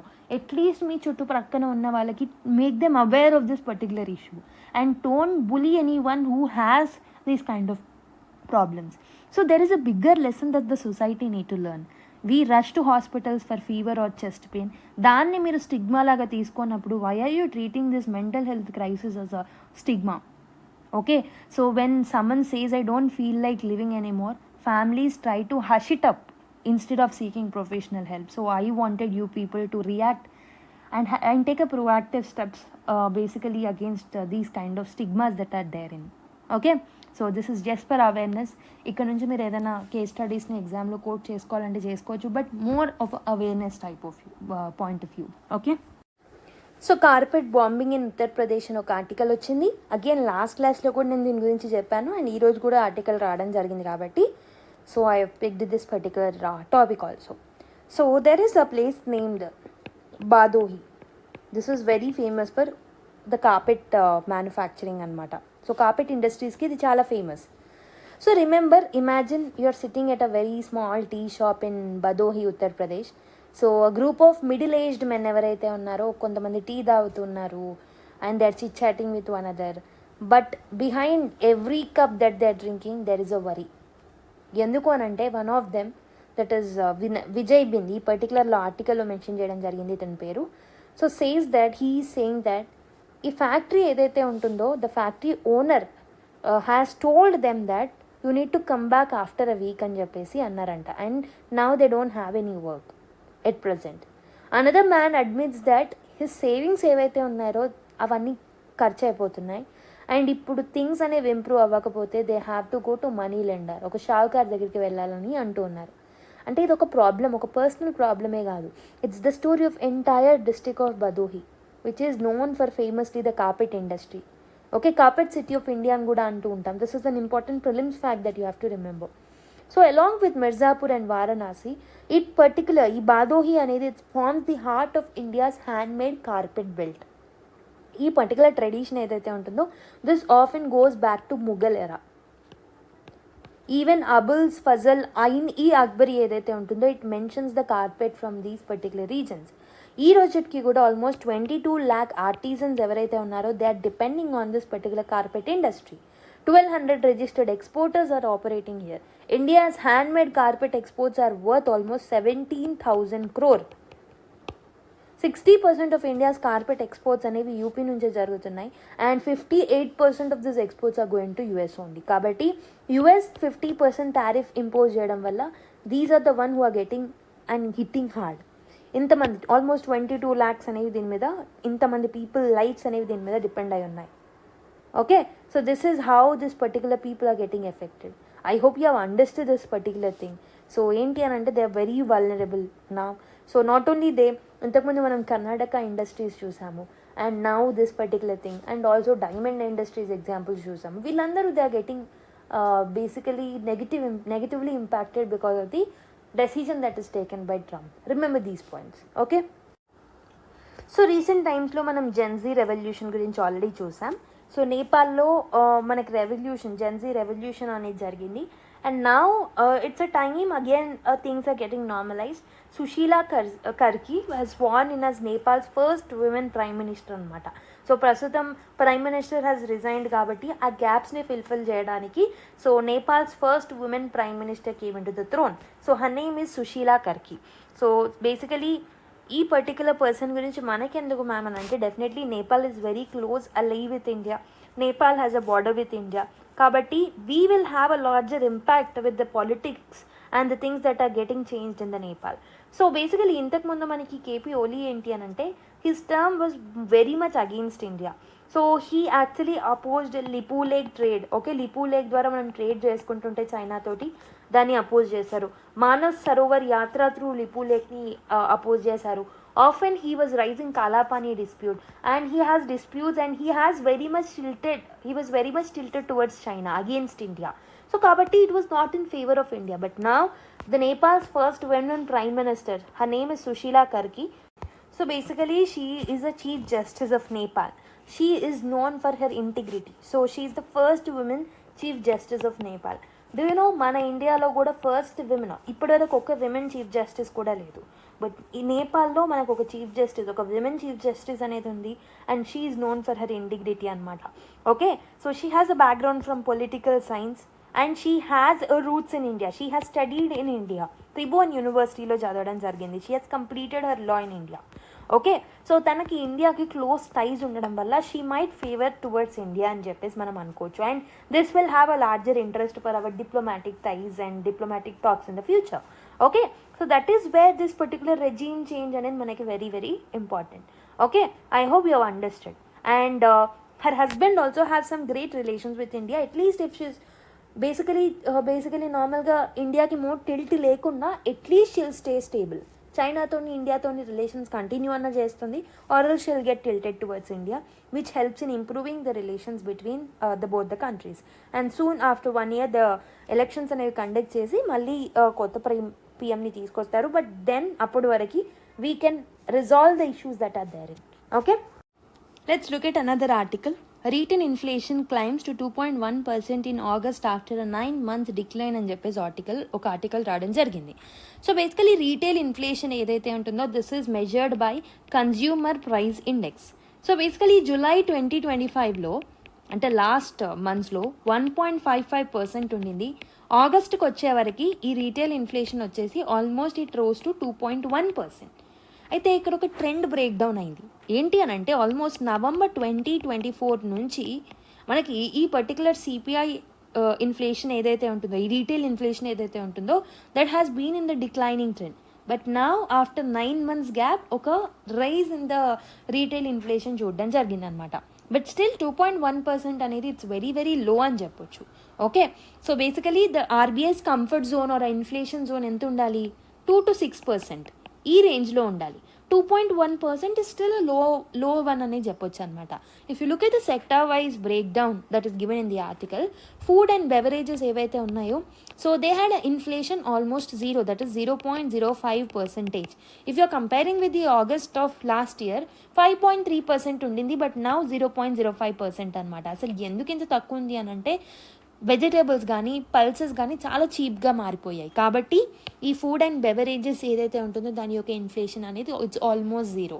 And coming to clothing and footwear, they are almost stable, 2.67% in the present year. And last year August మనం చూసుకుంటే 2.62 అనమాట. It's almost stable అని చెప్పొచ్చు. And coming to the housing sector, it is also stable. It is around 3.06%, and last year at the same time 3.03% ఉండింది. And coming to fuel and light, so things got heated up over here. Inflation అనేది almost jumped to 2.9%. July మంత్లో 1.4% ఉండింది అనమాట. ఎందుకు అని అంటే crude oil movements and domestic energy కాస్ట్లు పెరగడం వల్ల so fuel and light price అనేది పెరిగుండొచ్చు అని చెప్పేసి మనం అనుకుంటున్నాం. అండ్ ఎడిబుల్ ఆయిల్స్ ఏవైతే ఉన్నాయో so still they are having a inflation of almost 21.2%. This is a pain point నా. ఓకే, ఎందుకు అని అంటే ఎడిబుల్ ఆయిల్ గ్లోబల్ ప్రైసెస్ అనేవి చాలా ఎక్కువ ఉన్నాయి. And it has a very very low base effect అని చెప్పొచ్చు. బేస్ ఎఫెక్ట్ వల్ల కూడా జరుగుండొచ్చు. అంటే లాస్ట్ ఇయర్తో కంపేర్ చేసినప్పుడు ఇంక్రీజ్ చెక్ చేస్తే లాస్ట్ ఇయర్లో మనకి చాలా తక్కువ ఉండడం వల్ల so definitely whenever you're counting with respect to the last year or a base year, అప్పుడు మనకి ఏమవుతుంది, it will show a higher trend. So అంటే బేస్ ఎఫెక్ట్ అనేది వల్ల దాని వల్ల కూడా మనము ఇక్కడ ఇన్ఫ్లేషన్ ఎక్కువగా చూసే ఛాన్సెస్ అనేవి ఉండొచ్చు అని చెప్పేసి పీపుల్ యొక్క ఒపీనియన్ అనమాట. Okay, so basically our range should be 4 ± 2, అంటే 4 - 2 is 2, 4 + 2 is 6, 2 to 6% బ్రాకెట్లో ఉండాలి. Some are stable and some are not. Okay, so I hope you have understood this article. Next article, CP Radhakrishnan takes oath as 15th vice president of India అని article రావడం జరిగింది. So he is the 15th vice president of India. So ఎవరు administer చేస్తారు oath to the vice president? I want you people to answer in the comment box. Last క్లాస్లో నేను already చెప్పాను. Okay, so basically మనము జగదీప్ ధన్గర్ గారు resign చేయడం చూసాము for the health concerns, and we have seen in the last classes about the vice president also in detail. కాబట్టి I'm not repeating the things again. This is just an update that CP Radhakrishnan Garu has taken the oath as a 15th Vice President of India. Okay, who has given the oath to the Vice President? Under which article? Who need to give the oath to the Vice President anedi? Please mention it in the comment box. So ఇది ADR report ప్రకారం ఒక చిన్న important things మనం దీంట్లో నుంచి pick చేయొచ్చు. 21% legislators have dynastic background says report. So basically ఏంటి అని అంటే, if you go to the background context, so dynasty politics అంటే సేమ్ కుటుంబంలో నుంచి ఆర్ ఇన్హెరిటెన్స్ నుంచి సేమ్ పీపుల్ పాలిటిక్స్లో కంటిన్యూ అవ్వడం అనేది డైనస్టిక్ పాలిటిక్స్ అనమాట. సో డైనస్టిక్ పాలిటిక్స్ అనేది it's not new to India. It almost date backs to Nehru and Gandhi family. Okay, so basically even స్టేట్స్లో కూడా యూపీలో మనకి యాదవ్స్ ఎక్కువగా ఉంటారు, బీహార్లో కూడా యాదవ్స్ ఎక్కువ ఉంటారు, జమ్మూ అండ్ కాశ్మీర్లో అబ్దుల్లాస్, ఓకే, అండ్ తమిళనాడులో కరుణానిధి ఫ్యామిలీస్ అలా. ఓకే, అండ్ ఈవెన్ తెలంగాణలో కూడా కేసీఆర్ ఫ్యామిలీ డైనస్టిక్ పాలిటిక్స్ చూసాం లాస్ట్ టైం వరకు. సో ఇవన్నీ మనకి common, very common from the past. So critics ఏం చెప్తూ ఉంటారంటే, ఈ పర్టికులర్ డైనస్టిక్ పాలిటిక్స్ అనేది మెరిటోక్రసీని వీకెండ్ చేస్తుంది. వేరే వాళ్ళకి మనం ఫేర్ ఛాన్స్ ఇవ్వకపోవడం వల్ల it will deny and neglect and weakens the meritocracy. Okay, so but supporters ఏమంటున్నారు అని అంటే, voter choice and brand recall అనేది పెరుగుతుంది ఒక పొలిటికల్ పార్టీకి అని చెప్పేసి అంటూ ఉంటారనమాట. సో గ్లోబల్గా కూడా డైనస్టిక్ పాలిటిక్స్ అనేవి they are existing. For example యుఎస్ఏలో మనకి కెనడీస్ అండ్ బుష్ ఫ్యామిలీ చాలా ఫేమస్ డైనస్టిక్ పాలిటిక్స్కి, అండ్ పాకిస్తాన్లో బుటాన్స్, అండ్ ఇండోనేషియాలో సుహార్టాస్. ఓకే, వీళ్ళందరూ డైనస్టిక్ పాలిటిక్స్ని కంటిన్యూ చేస్తూనే ఉన్నారు. అండ్ ఏడీఆర్ రిపోర్ట్ ప్రకారం ఏంటంటే 21% అంటే 1 in 5 legislators in India have some kind of dynastic politics. అంటే వాళ్ళు ఆల్రెడీ పొలిటికల్ ఫ్యామిలీస్లో ఉండి అక్కడి నుంచి వచ్చిన వాళ్ళే. And comparing it to the assemblies, లోక్సభలో 31% పీపుల్ ఉంటే డైనస్టిక్ పాలిటిక్స్ నుంచి, అసెంబ్లీలో 20% ఉన్నారనమాట. అంటే నేషనల్ పాలిటిక్స్లో ఎక్కువ ఫ్యామిలీ క్యాప్చరింగ్ ఎక్కువగా ఉంది దాన్ ద స్టేట్ పాలిటిక్స్ అని చెప్పొచ్చు. నార్త్లో యూపీలో హైయెస్ట్ ఉంది, రాజస్థాన్లో 18%, యూపీలో వచ్చేసి 23% డైనస్టిక్ పాలిటిక్స్ ఉన్నాయి. అండ్ కమింగ్ టు ఆంధ్రప్రదేశ్, ఆంధ్రాలో almost 34% legislators are having some kind of affinity or relations with the political families, and they are from the political families. For example, most of them are from Reddys, Gowdas and YSR family etcetera. So ఇక్కడ ఉన్నాయి నేను mention చేస్తున్నాను. I'm not creating any new one. I'm not favour of any political party also. Okay, east side నుంచి బీహార్లో 27%, అస్సాంలో 9%. So ఇలా regional variations అనేవి ఉన్నాయన్నమాట. ఓకే, సో ఈ పర్టికులర్ పాయింట్స్ని మీరు you can quote it while writing the things like democracy గురించి రాసినప్పుడు, రిప్రజెంటేషన్ గురించి రాసినప్పుడు. So this particular dynastic politics is against level playing field and it is against meritocracy అని చెప్పేసి మీరు రాయొచ్చు. And this is against the equality of opportunity under Article 14 and Article 16. The spirit of the constitution is getting disturbed అని రాయొచ్చు. Okay, so yeah, I hope you have understood this article. India's manuscripts reflects the journey of humanity, says Modi. So basically manuscripts అంటే ఏంటి? Manuscripts అంటే ఏంటంటే, these are the handwritten texts. So ఎక్కడ రాస్తాము? బేసిక్గా will write this particular thing. అంటే ప్రీవియస్గా హిస్టారికల్గా ancestors ఏం చేసేవాళ్ళు అని అంటే, they use to right on palm leaves, they use to rights on clothes, they use to right on Burch bags, they use to right on copper plates etcetera. Okay, so ఈ particular leaves మీద వీటన్నిటి మీద ఏం రాసేవాళ్ళంటే ఎక్కువగా వేదాస్ గురించి, ఉపనిషత్స్ గురించి, ఆయుర్వేద గురించి, ఆస్ట్రానమీకి సంబంధించిన నాలెడ్జ్, ఆర్కిటెక్చర్ గురించి, philosophy, music, okay, mathematics, law, ఇలా డిఫరెంట్ ఐటమ్స్ గురించి or different variations, not items, these are the different areas where this particular things are written on the manuscripts అనమాట.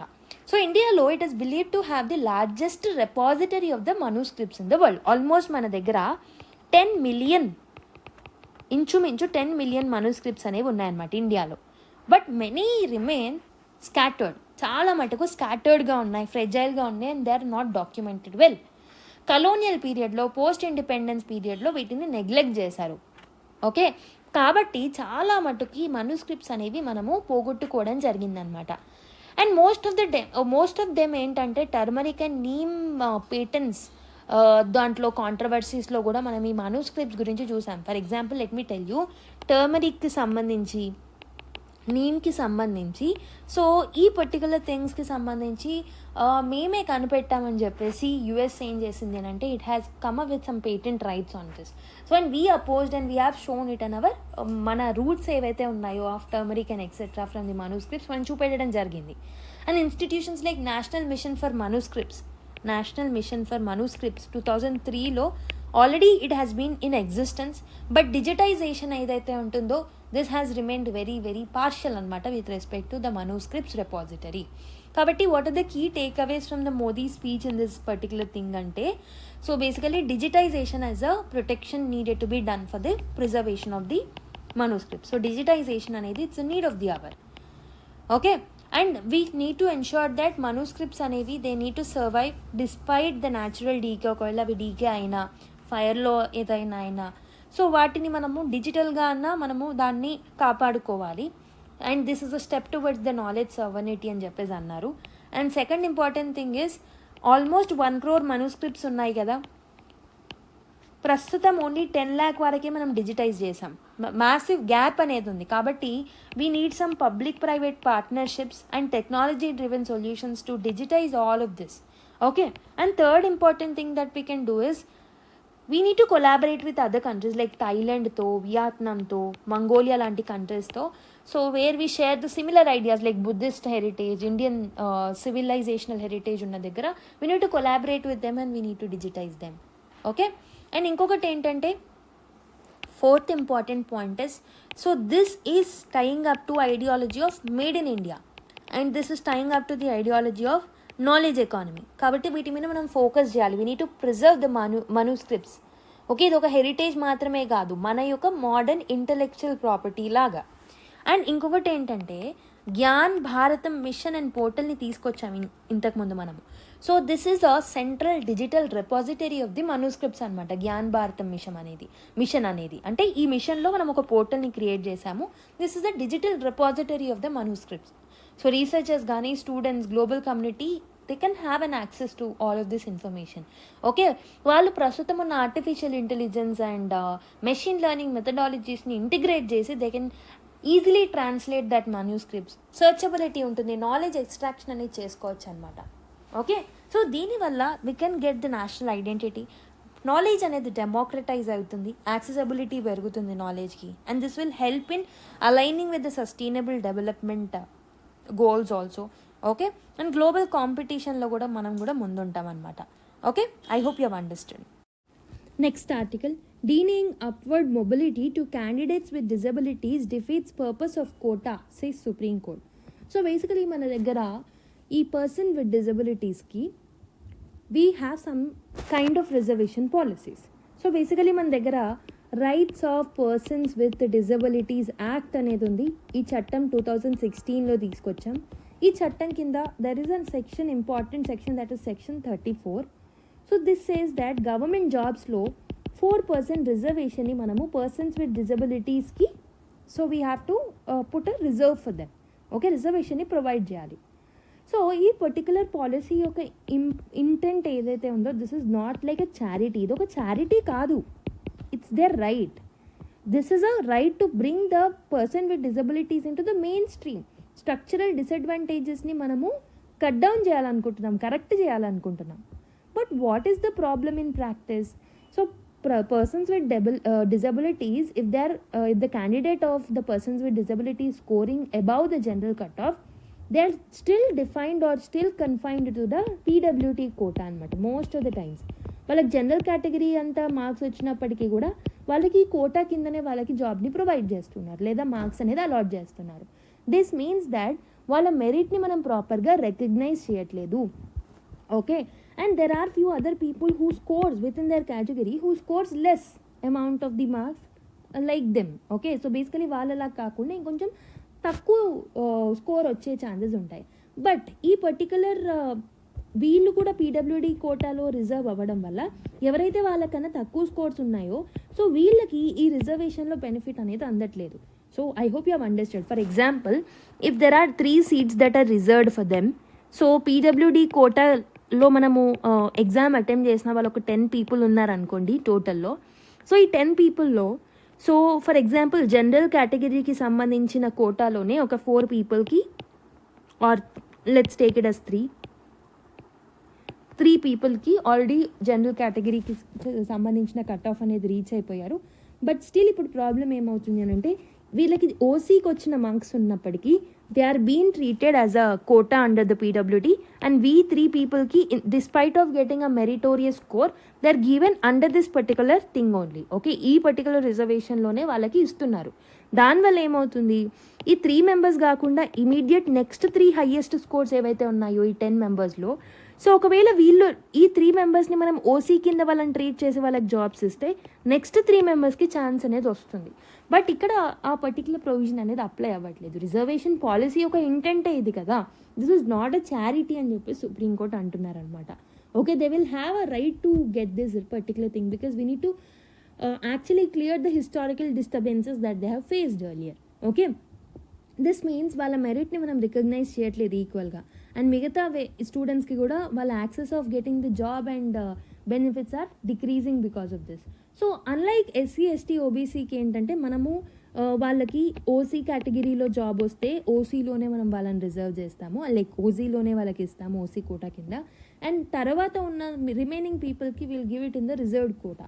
But this same thing is not applicable in the పీడబ్ల్యూడీ నా. సో supreme court యొక్క key points ఏంటి అని అంటే upward mobility అనేది ఖచ్చితంగా పర్సన్స్ విత్ డిజబిలిటీ కేటగిరీలో ఉన్న పీపుల్కి ఇవ్వాలి. Why are PWDs not treated like other reserve groups అని చెప్పేసి క్వశ్చన్ చేయడం జరిగిందనమాట. And this particular thing is denying the deserving lower rank people in the PWD candidates. వాళ్ళు వాళ్ళ రైట్స్ని మిస్ అవుతున్నారు. సో కాబట్టి పీడబ్ల్యూడీస్లోనే ఉన్న higher category or high performing కోటాస్లో వచ్చిన వాళ్ళు ఎవరైతే ఉన్నారో they are facing some hostile discrimination అని చెప్పేసి supreme court has given observation. Okay, so కాబట్టి డిజబిలిటీని మనం ఒక డెఫిసిట్ లాగా చేయకుండా we need to correct it అని చెప్పేసి సుప్రీంకోర్ట్ అనిందనమాట. So it should be seen as a lens to test inclusivity of the institution. So కాబట్టి సుప్రీంకోర్ట్ ఏం డైరెక్టివ్ ఇచ్చింది గవర్నమెంట్కి అని అంటే steps are needed to be taken for implementing this principle rightly, apply it not only in recruitment but also in promotions అని చెప్పేసి supreme court judgement ఇవ్వడం జరిగిందనమాట. Okay, next article, vessel ban it Adani port May hit crude supplies from Russia అని ఒక article రావడం జరిగింది. So basically 85% of మన crude oil needs మనం బయట దేశాల మీద నుంచే మనము డిపెండ్ అవుతున్నాం. ఈ యుక్రెయిన్ రష్యా వార్ అవుతున్నప్పటి నుంచి కూడా Russia has been become India's largest crude oil supplier. అంటే almost 35% of our total needs are met by Russia అనమాట. ఓకే, డిస్కౌంట్స్ అనేవి మనకి ఇస్తుంది Russia. And coming to Mundra port, so Mundra port is the port which is owned by Adani అనమాట. He is basically this Mundra port is the one which handles almost 10% of the India's crude imports, and it is a gateway for the Russian oil. Russia నుంచి వచ్చే oil అంతా ముండ్రా port నుంచి ఎక్కువగా వస్తుంది అనమాట. Okay, so but what happened is ఈ Adani ports and SEZ ఏదైతే ఉన్నాయో so they have announced that it will not allow docking of vessels which are sanctioned by USA, European Union and UK అని చెప్పేసి చెప్పడం జరిగిందనమాట. So this particular thing also applies to the Mundra port. Mundra పోర్ట్కి కూడా ఈ particular provisions అనేవి apply అవుతాయి. కాబట్టి ముండ్రా పోర్ట్ అనేది ఈ పర్టికులర్ వెజిల్ బ్యాన్ ఏదైతే ఉందో ముండ్రా పోర్ట్లో, సో దానివల్ల ఏమవుతుంది, రష్యా నుంచి వచ్చే ఇంపోర్ట్స్ అనేవి ఆ ఫ్లోస్ అనేవి ఎఫెక్ట్ అవుతాయి అనమాట. Almost 50% of the total Russian oil మనం ఏదైతే రిసీవ్ చేసుకుంటున్నామో that is getting arrived from the Mundra port. So దీన్ని బ్యాన్ చేయడం వల్ల will have an impact. For example, so what are the impacts అన్నప్పుడు what we need to write is energy security మీద impact ఉంటుంది, cost of the particular things because వాటిని వేరే roots నుంచి మనం తీసుకురావడం వల్ల వాటిలో కాస్ట్ అనేది పెరిగే ఛాన్సెస్ ఉంటాయి. అండ్ ఆల్టర్నేటివ్ పోర్ట్స్ మీద మనం డిపెండ్ అవ్వాల్సి వస్తుంది.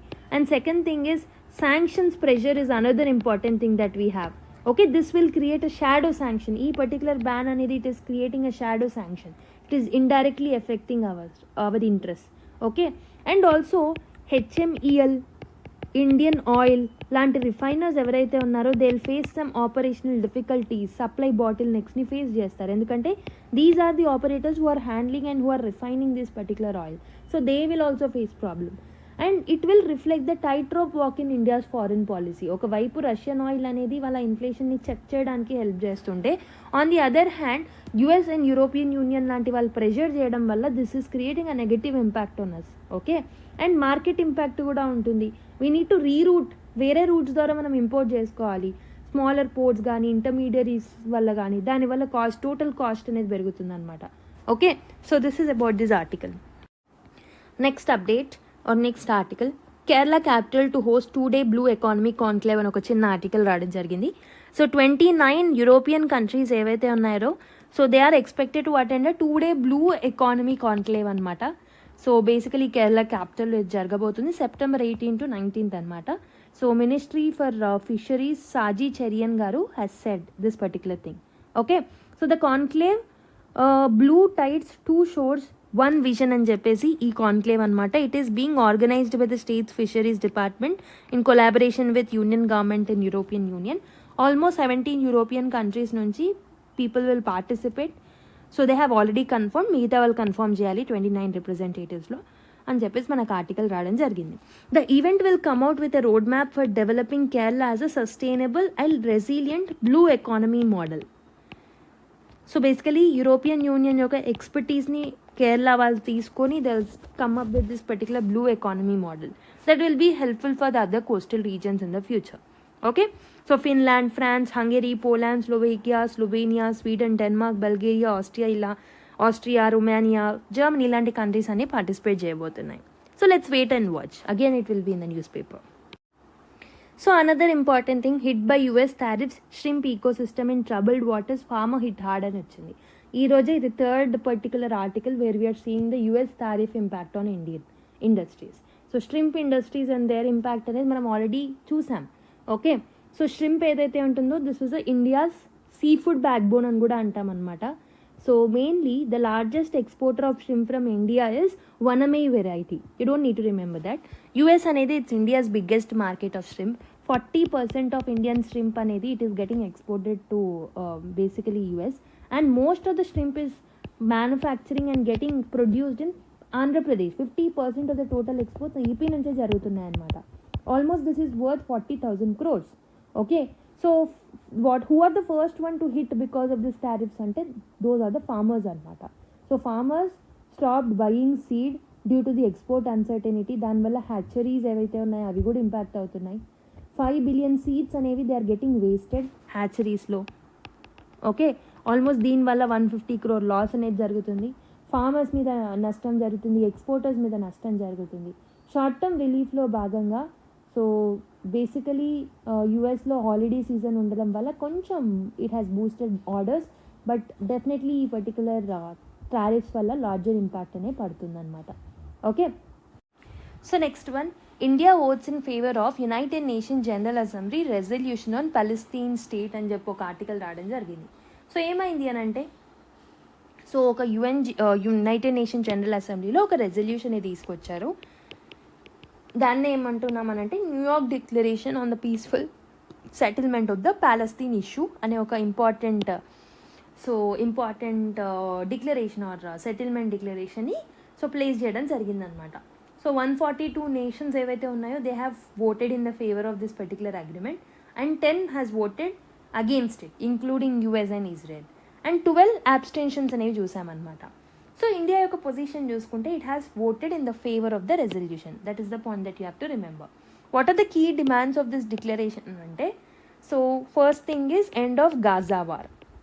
Second important thing is implementation of 2-state solution.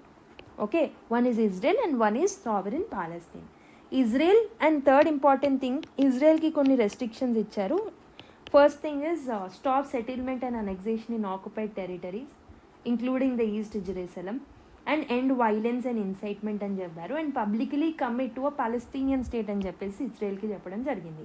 And fourth important thing ఏంటంటే, పాలస్తీనియన్ రైట్ ఆఫ్ సెల్ఫ్ డిటర్మినేషన్ని మీరు ఒప్పుకోవాలి అని చెప్పేసి అన్నారనమాట. Okay, So yeah, these 4 things are the major demands of this particular thing, and India has voted in favor of it. India vote అనేది ఎందుకు matters అని అంటే, so India need to maintains a diplomatic balance. India అనేది it will continue to support the Palestinian statehood at multilateral forum. Simultaneously మనకు ఇజ్రాయెల్కి మంచి టైస్ అనేవి ఉన్నాయి. ఫర్ ఎగ్జాంపుల్ ఆర్మ్స్ సప్లై అనేది చాలా ఎక్కువ జరుగుతూ ఉంటుంది. డిఫెన్స్ ఎక్విప్మెంట్ని మనం ఎక్కువగా ఇంపోర్ట్ చేసుకుంటూ ఉంటాం. వాటర్ మేనేజ్మెంట్లో, సైబర్ టెక్నాలజీలో కూడా we are collaborating with Israel. And we reflect India's dehyphenated approach అనమాట. అంటే సో డీహైఫనేటెడ్ అప్రోచ్ అనేది it is supported in the Palestinian case internationally by India.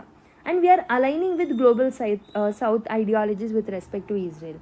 కాబట్టి Israel is very important to India. On the other hand Palestinian స్టేట్ని recognise చేయడం, rights of the పీపుల్ని recognise చేయడం కూడా it's equally important for us. Okay, so next article, China's newest aircraft carrier Fujian sails through Taiwan Strait for the first time అని ఒక article రాయడం జరిగింది. So basically this is the Fujian అనేది China యొక్క third aircraft carrier అనమాట.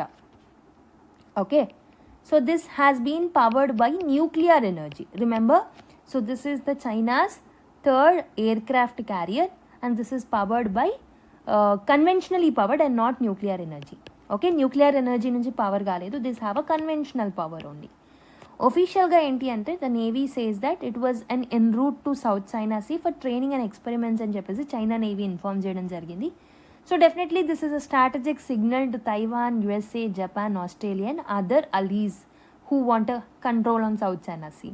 Why this matters అంటే aircraft carrier Fujian ఏదైతే ఉంటుందో it is China's most advanced carrier so far. So దీంట్లో ఎలక్ట్రోమాగ్నెటిక్ కెటాప్యులెట్ సిస్టమ్ అనేది ఉంటుంది, like US carriers. It is more better then sky jump. Okay, and also ఇది basically China యొక్క navy యొక్క blue water క్యాపబిలిటీస్ని పెంచుతుంది అనమాట. So basically Taiwan Strait, so basically it was sailed through the Taiwan Strait recently. Taiwan Strait యొక్క significance ఏంటంటే this is a 110 mile waterway between India and China and Taiwan. So ఒక global flashpoint అనమాట for US and China rivalry. ఈ particular ప్లేస్లో rivalry అనేది ఉంది యుఎస్తో. US and allies has regularly sent warships through this particular thing. That is why this particular thing is very, very important. Okay, and remember that Japan has spotted Fujian near Senkaku Islands also.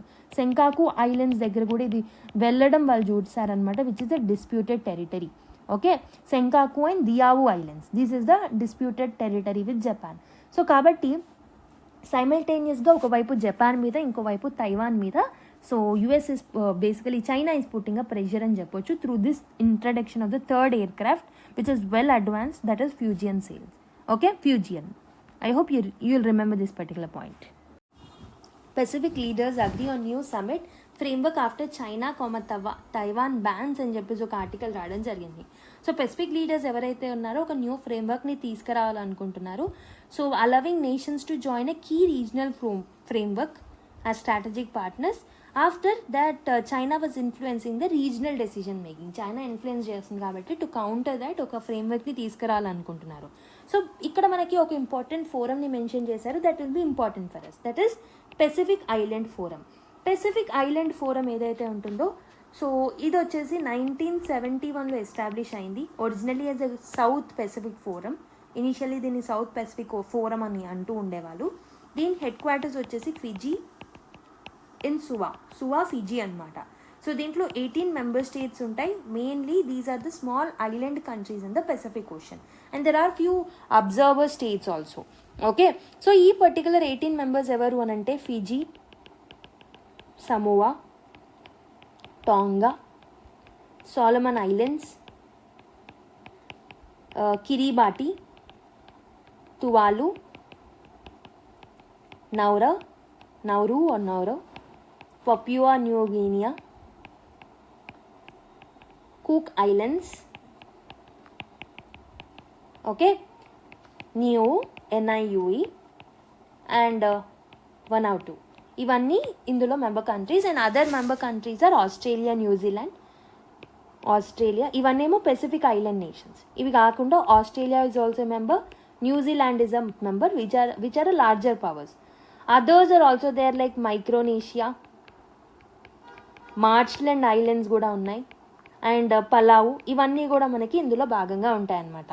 Okay, so I hope you'll remember this particular points. వీళ్ళందరూ ఏంటంటే they'll try to promote economic growth, sustainable development, they'll try to facilitate cooperation among all these island nations, and they'll represent small island states' interest on the global stage, and they'll encourage regional integration anamata through trade and through shared resources and all. Okay, I hope you'll remember this particular body. And another thing, Albania PM appoints AI generated minister to tackle corruption ఒక article రావడం జరిగింది. Albania prime minister Edi Rama ఎవరైతే ఉన్నారో, so artificial intelligence generated మినిస్టర్ని తీసుకురావడం జరిగింది for his cabinet to take on the కరప్షన్ని basically tackle చేయడానికి. So the new state minister is called as Diella. So దీన్ని ఒక ఫేస్బుక్ పోస్ట్ ద్వారా చెప్పడం జరిగిందనమాట. సో ఈ బాట్ ఏదైతే ఉంటుందో పబ్లిక్ టెండర్స్ ఏవైతే ఉన్నాయో 100% ఫ్రీ ఆఫ్ కరప్షన్ ఉండేలాగా చూసుకుంటాయి.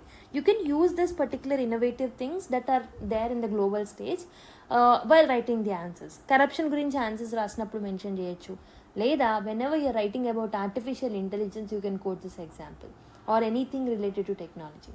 Okay, navy's latest base INS Aravali commissioned in Gurugram అని చెప్పేసి ఒక ఆర్టికల్ రావడం జరిగింది. సో ఇండియన్ నేవీ ఏం చేసింది అని అంటే ఒక నేవల్ బేస్ INS ఆరవలి అని అంటాము. సో ఈ అరవలి INSని గురుగ్రామ్ అనే ప్రాంతంలో కమిషన్ చేయడం జరిగింది. కమిషన్ అంటే it will start functioning now. Okay, so this is a major Boost to it's information and communication infrastructure. Admiral Dinesh K. Tripathi, Chief of Naval Staff, presided over the ceremony, which included a 50-man guard of honor, the reading of the commissioning warrant by Captain Sachin Kumar Singh, and the unveiling of the commissioning plaque by Mrs. Shashi Tripathi.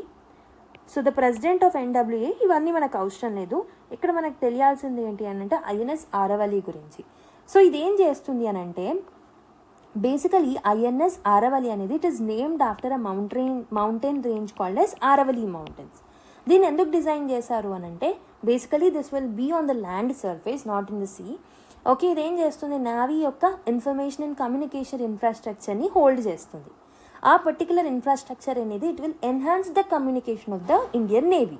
ఈ base ఏం చేస్తుంది, multiple information and communication centres నుంచి crucial డేటాని collect చేసుకొని it will try to come up with command control and maritime domain awareness. MDA ఫ్రేమ్వర్క్ని enhance చేస్తుంది, maritime domain అవేర్నెస్ని. So which is a key important aspect of safeguarding the national maritime interest. ఈ ceremony అనేది it was presided over by the chief of the naval staff K. Tripathi. అదే ఇక్కడ mention చేశారు. I hope you'll understand and you have understood this particular point. This is very important for the preliminary stage. Okay, so with next ఆర్టికల్కి వెళ్దాం. SEBI asks government to relax minimum public shareholding norms for larger IPOs అని article రావడం జరిగింది. So what is this particular minimum public share holding అనేది మనకు తెలియాలి. Okay, so what is MPS? Okay, basically minimum public share holding అంటే SEBI rules ప్రకారం ప్రతి listed company ఏదైతే ఉంటుందో they must have at least 25% public share holding. 25% of the listed company యొక్క total share ఏదైతే ఉంటుందో that must be a public share holding అనమాట. Okay, the rest 75% ఏదైతే ఉంటుందో that can be for promoter or for holding the company. ఈ particular 25% అనేది public share హోల్డింగ్లో పెట్టడం వల్ల లిక్విడిటీ అనేది ఎన్ష్యూర్ అవుతుంది, రీటైల్ పార్టిసిపేషన్ అనేది పెరుగుతుంది, and it will prevent promoters from having excessive control. So current rule ఏంటి అని అంటే లార్జర్ IPOs ఏవైతే జరుగుతూ ఉంటాయో which is over 1 lakh+ crores market cap, they must offer at least 5,000 crores ఏవైతే ఉన్నాయో and minimum 5% of the post issue market cap ఏదైతే ఉంటుందో for the public share holding only. అంటే టోటల్లో 5,000 crores అట్లీస్ట్ వాళ్ళు పబ్లిక్ షేర్ హోల్డింగ్లో పెట్టాలన్నమాట. then they can actually gradually from 5% మెల్లిమెల్లిగా 25%కి మార్చుకోవచ్చు, అంటే మెల్లిమెల్లిగా పెంచుకోవచ్చు అనమాట. So but now the SEBI proposes few things. Very large companies ఏవైతే ఉన్నాయో సో దే మెగా IPOs జరిగినప్పుడు IPOs అనేవి జరిగేటప్పుడు so they can relax the initial share sale requirement అనమాట. అంటే they are allowing them to list with the lower public float. అంటే ఇనీషియల్గా just 5%. So ఇప్పుడు నేను చెప్పినది ఏదైతే ఉంటుందో ఇప్పుడు ఇంట్రడ్యూస్ చేసింది సో ఇనీషియల్గా 25% అవసరం లేదు. ఇనీషియల్గా మెల్లిగా 5% ఇనీషియల్గా దీని మీద పబ్లిక్ షేర్ హోల్డింగ్కి పెట్టుకొని, సో లాంగర్ పీరియడ్ అంటే ఇంకా నెక్స్ట్ 5 yearsలో మెల్లిమెల్లిగా దాన్ని పెంచుకొని 25% ఆఫ్ మినిమం పబ్లిక్ షేర్ హోల్డింగ్ని తీసుకురావాలన్నమాట. And for the companies which are worth 50,000 to 1 lakh crore market cap ఈ పర్టికులర్ లైక్ ఐపీఓస్ ఏవైతే ఉంటాయో మినిమం పబ్లిక్ ఆఫరింగ్ వచ్చేసి అట్లీస్ట్ 1,000 crores అనేది ఉండాలన్నమాట. Okay, and SEBI is arguing that market cannot absorb huge supply of shares in one go. అందుకే ఈ particular public share హోల్డింగ్ని మెల్లిమెల్లిగా పెంచుకుంటూ వెళ్ళాలి, లేకపోతే it will crash the prices అని చెప్పేసి సెబీ అనడం జరిగిందనమాట. Okay, I hope you have understood that the change in the thing that is provided by SEBI. So with this we have completed the discussion part of today's important articles. Chala comprehensive ga discuss cheskunnam. If you liked it, please like it and give your feedback to the comment box. And my small question is give your viewpoint with respect to the mental health crisis that I have mentioned. So yeah, I am expecting your viewpoint and how it can be tackled. The stigma ni manam ela handle cheyalane మీ view పాయింట్స్ని జనరల్గా మీరు mention చేయండి. If I feel anything is bestly presented in the comments. It only ఒక 1 చిన్న పారాలో పెద్ద పెద్ద పారాస్ని టైప్ చేయకండి. ఓన్లీ 1 or 2 పారాస్లో మీ యొక్క వ్యూ పాయింట్స్ని మెన్షన్ చేయండి. I'll try to read it out and try to pick one important thing, one best suggestion that you will provide in the next class, and I'll read out your name. Okay, let me see how many people will answer it. Okay, so recent టైమ్స్లో the discussion వీడియోస్ని చూసే వాళ్ళు తగ్గిపోయారు. I don't know why. So కన్సిస్టెంట్గా ఉండండి అని messages పెడతారు కామెంట్స్లో, but you people are not consistent most of the times. So please be consistent with the news paper. మీరు న్యూస్ పేపర్ అనాలిసిస్ వినకుండా అట్లీస్ట్ మీరు చదువుతున్నారని నేను ఎక్స్పెక్ట్ చేస్తున్నాను.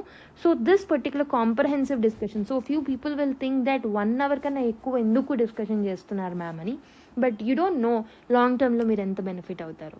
Okay, so definitely don't forget to give your feedback to the comment box and let's meet in the next class. Until then, take care. Bye bye.